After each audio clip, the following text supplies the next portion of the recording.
जय हिंद साथियों, आप सभी का स्वागत है हमारे चैनल में। कल की वीडियो में जो कि हमने देखा था कि जो हम एक चैप्टर स्टार्ट किए थे रेलवे की किसी भी एग्जाम के लिए, जो कि गति का।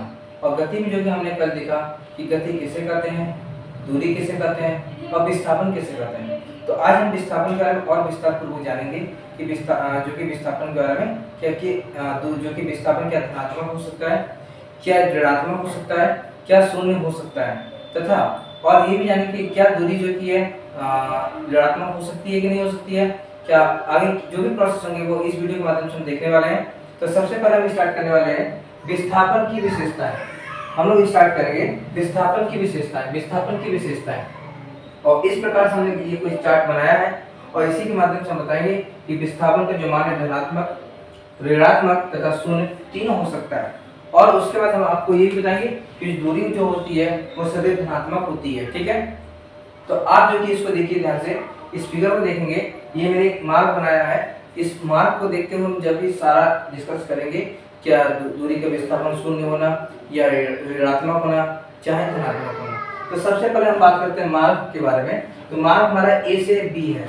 तो मार्ग ए से बी के पास जाने पर, यानी ए से अगर हम बी के पास जाते हैं तो दूरी कितनी होगी। तो ए से बी की जो दूरी है वो 6.5 सेंटीमीटर है। तो जो दूरी है वही तो हमारी 6.5 सेंटीमीटर होगी।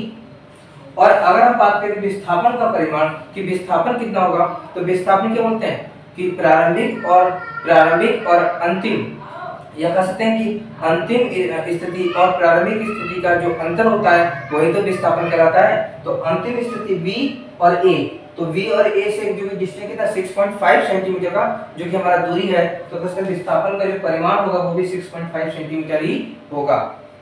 उसके बाद मार्ग नंबर 2 के बारे में बात करेंगे। मार्ग 2 के बारे में बात करेंगे A से B और B से C तक। यानी अगर हम A से B तक जाते हैं और B से C तक जाते हैं तो देखिए दूरी कितनी होगी।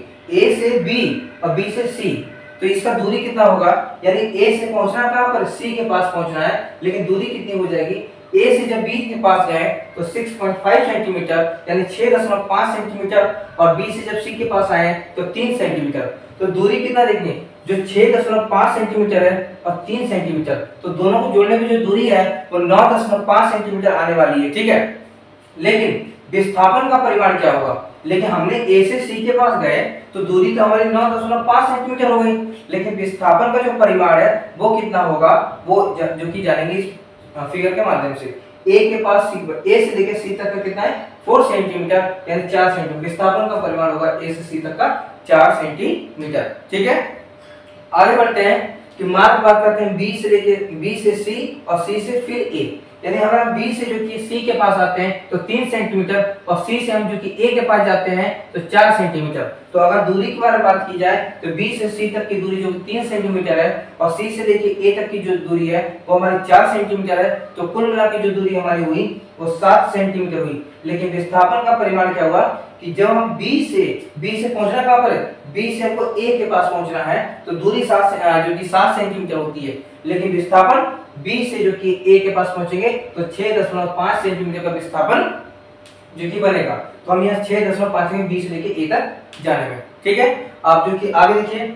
उसके बाद हम जो कि पढ़ते हैं A से B के पास जाते हैं, B से फिर C और C से फिर A के पास आ जाते हैं। यानी अगर हम A से लेके B के पास गए और B से C के पास आए और C से पुनः जो कि A के पास चला गए तो दूरी कितनी होगी जो कंडीशन है। तो देखिए A से B तक जाने में 6.5 सेंटीमीटर लगता है और B से लेकर C तक जाने में 3 सेंटीमीटर जो कि दूरी लगती है, और C से लेकर A तक जाने में 4 सेंटीमीटर की दूरी है। तो कुल मिलाकर जो दूरी है A से A के पास ही पहुंच जाना, तो कुल मिलाकर दूरी जो आएगी वो 13.5 सेंटीमीटर आएगी, यानी 13.5 सेंटीमीटर आने वाली है, जो कि आप इस चार्ट पेपर के माध्यम से देख रहे होंगे कि 13 सेंटीमीटर। लेकिन विस्थापन क्या होगा, विस्थापन हमारा कितना होगा कि विस्थापन किसे बोलते हैं, वस्तु की अंतिम स्थिति में से वस्तु की प्रारंभिक स्थिति की जब माइनस करते हैं तो वही तो विस्थापन होता है। या फिर जहां पर हम होते हैं पुनः उसी जो कि पॉइंट पर, जैसे ए पॉइंट पर है और चल के फिर से ए पॉइंट पर ही आ जाते हैं तो विस्थापन कितना होता है, शून्य होता है। विस्थापन कितना होता है, शून्य होता है। तो उसको हमने विस्थापन कितना हुआ, 0 सेंटीमीटर, यानी ए से फिर ए के पास आ गए तो क्या हुआ, विस्थापन शून्य हुआ। ठीक है, अब हम आपको बताएं कि अभी आपने देख लिया होगा कि आप ये देखना है विस्थापन मान धनात्मक कैसे होता है। ऋणात्मक कैसे होगा और शून्य कैसे होगा। और उसके बारे में जानने से पहले मैं आपको बता दूं कि वस्तु जो की है, अगर हम यहाँ इसी पॉइंट पर बात करें, यहाँ से अगर हम बात करें कि अगर हमें ए से बी के पास जाना है, तो अगर मैं विस्थापन के बारे में बात करूंगा तो आप कहेंगे सर प्रारंभिक स्थिति में से अंतिम स्थिति को माइनस करना। तो जो कि ए से बी तक विस्थापन हमारा कितना हो जाएगा 6.5 सेंटीमीटर होगा। लेकिन वही जब बी से हम ए जाएंगे तो क्या होता है, बी से ए जा रहे हैं, ए से बी गए तो बी में से इतना माइनस किया, ए बी हो गया। लेकिन जब उल्टा चलेंगे, जब उल्टा विपरीत दिशा में चलते हैं उसी मार्ग में, तो जो कि हमारे जो विस्थापन होता है वो ऋणात्मक होता है, यानी जो कि -6 सेंटीमीटर बोलेंगे।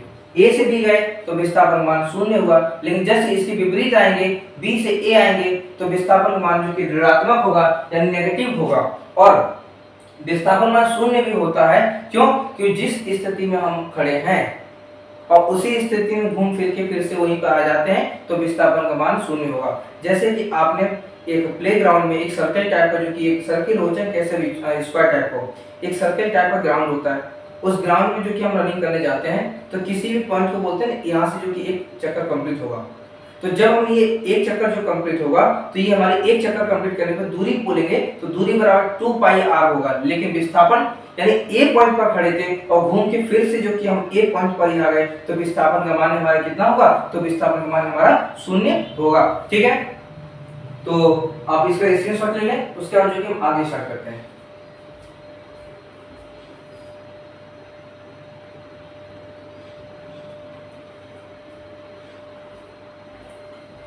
तो आगे हम देखते हैं दूरी के बारे में कि दूरी जो कि सदैव धनात्मक होती है। देखिए आपके जो एग्जाम है, रेलवे ग्रुप डी हो चाहे कोई भी एग्जाम हो, ये जितने भी मैंने क्वेश्चन लिखे वो सारे एग्जाम में जो पूछे गए हैं कि विस्थापन का मान इनमें से हो सकता है धनात्मक, ऋणात्मक, शून्य, तीनों। तो बता दूं मैं आपको, तो जो विस्थापन का जो मान है धनात्मक भी होता है, ऋणात्मक भी होता है और शून्य भी होता है। लेकिन दूरी जो की है हमेशा धनात्मक आती है, दूरी हमेशा जो की है धनात्मक आती है। लेकिन एक विशेष स्थिति में जो की है दूरी का मान शून्य हो सकता है। उस विशेष स्थिति जो की है आप कमेंट में करके बताएं। लेकिन मैं आपको बता दूं कि दूरी जो की है हमेशा जो की है आपकी धनात्मक ही आएगी। लेकिन एक विशेष स्थिति जो ये होती है कि जब कोई वस्तु स्थिर अवस्था में होती है, जब कोई वस्तु स्थिर अवस्था में होती है और वहां दूरी पूछी है तो बोलेंगे दूरी शून्य होगी। लेकिन ये क्वेश्चन जो कि आपका बन सकता है यहाँ से कि यदि कोई वस्तु अपने जहाँ पर थी वहीं पर है, यानी विस्थापन जैसे ए पॉइंट पर है और ए जो कि वहीं पर हमेशा ए पास ही है, तो आप बोलेंगे विस्थापन जो कि 0 है लेकिन दूरी भी 0 है। यानी कह सकते हैं विस्थापन और दूरी बराबर भी हो सकते हैं। ठीक है, दूरी हमेशा जो कि धनात्मक होती है यानी पॉजिटिव होती है। एक विशेष स्थिति यही होती है कि कोई वस्तु अपनी अंतिम स्थिति और प्रारंभिक स्थिति में जो कि परिवर्तन न हो तो दूरी का मान जो कि शून्य भी हो सकता है। ठीक है, तो आप जो कि है इस पॉइंट को जो कि जान लें कि विस्थापन मान धनात्मक भी होता है और ऋणात्मक भी होता है और शून्य भी होता है, यानी तीनों होते हैं। ठीक है, उसके बाद दूरी जो कि सदैव धनात्मक होती है, दूरी हमेशा क्या होती है, हमें धनात्मक होती है। इस वीडियो के माध्यम से आपको मैं बताना चाहता हूँ। ठीक है, और ऐसे ही जो कि वीडियो पाने के लिए आप चैनल को सब्सक्राइब कर लें और वीडियो को लाइक कर दें, चैनल जो कि है और वीडियो शेयर कर दें। और इस टॉपिक को हम यहीं तक रहने देते हैं और इसके आगे का कल टॉपिक पढ़ेंगे दूरी और विस्थापन में अंतर। और ऐसे जो कि वीडियो पाने के लिए आप अपने चैनल को सब्सक्राइब करें। Thank you.